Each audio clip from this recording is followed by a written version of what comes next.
Ассалаумағалейкум. Мен жақында бір бейнетаспа салып едім. Ас беру жайында. Тақиян киіп отырған барлығы мен молда деп ойлап отырмын. Мен молда емеспін. Мен қазақтың баласымын. Мен сіздерге айтайын. Арасында біреулер жаза кетіпті. Барлығының комментарийдің көбісінің барлығы молдаға қарай бағытталған екен. Молда неге ақша алады, молда неге ақша алады? Бұлар жаназаға таласады деп жазыпты біреулер. Айналайындар, айналып кетейіндер. Молдалар таласқаны былай тұрсын, қазір ол қазағым бір қап бір саптан шығып, қазақтың сөзі ғой, бір қап бір саптан шығып деген. Бір жатырдан шығып. Енді бауырлар бір әке бір шешеден. Әкесіне шешесі өлген кезде не болып жатыр біліп жатсыздар ма? Сіз жақта да болып жатқан шығар. Бауырлар әкесі өлсе, не шешесі өлсе, біреуі малын алып, біреуі суын алып, біреусі отынын, біреусі суын, біреусі жаңағы тамағын көтеріп, ортадан жаназа шығарып жатады. Яғни жаназасын өткізіп, арулап, анасын не әкесін жерлеп жатыр. Жаназаға құда жекжат, көз көрген таныс, ағайын, туыс, дос, бауыр дегеннің барлығы келеді енді.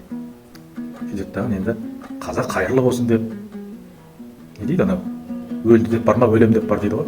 Сол сияқты құда жекжат, ағайын, туыс бар, келген жұрағаттың барлығы әйтеуір 5-10 мың теңге Құран оқытарсың деп әйтеуір қаза болып жатқан жерге беріп кететіні бар, дұрыс па? Міне, молданы қоя тұрайықшы. Сондай берілген ақшаға бір қап бір саптан шыққан бауырлар таласып жатқан жоқ па? Ол айналайындар, көріп жүрміз ғой көзіміз. Бауырлар таласып жатыр ғой жаңағы Құран оқытарсың деп берген ақшаға. Ондайды көрмейді екенсіздер сіздер де. Ұят та бұл нәрсені айтудың өзі ұят. Бір қап бір саптан шығып алып, жаназаға түскен ақшаға таласып. Мен малын қосқан жоқ едім.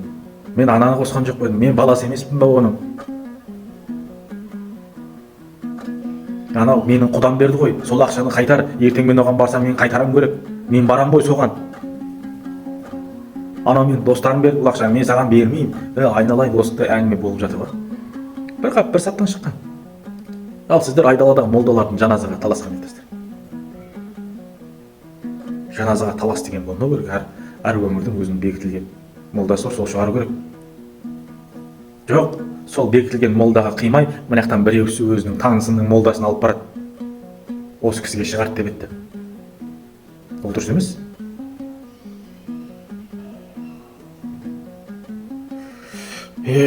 Осындай мәселелер де туындап жатыр қазір.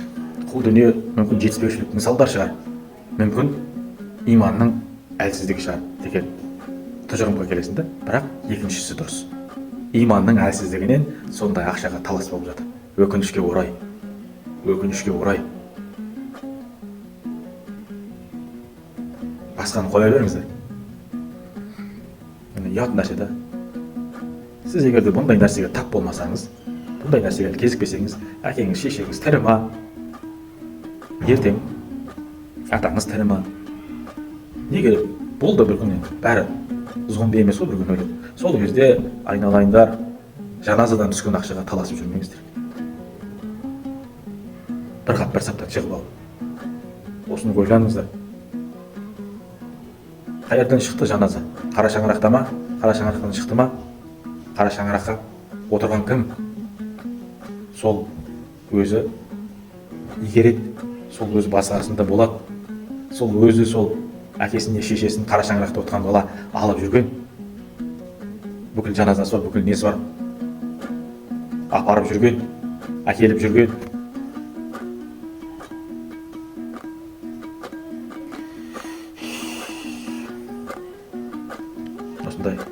Осындай.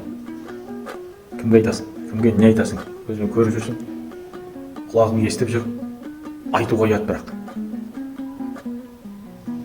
Осындай бір-бірімен таласып жүріп, молданың бірақ тірлігін көретіндер бар да арамызда.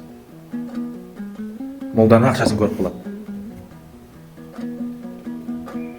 Таратып қойыңыздар, жіберіп қойыңыздар, көрсін бір-бірімен таласып жүргендер. Таласпағандар да көрсін ертең таласып қалмас үшін. Жаназадан, құдайдан түскен ақшаға.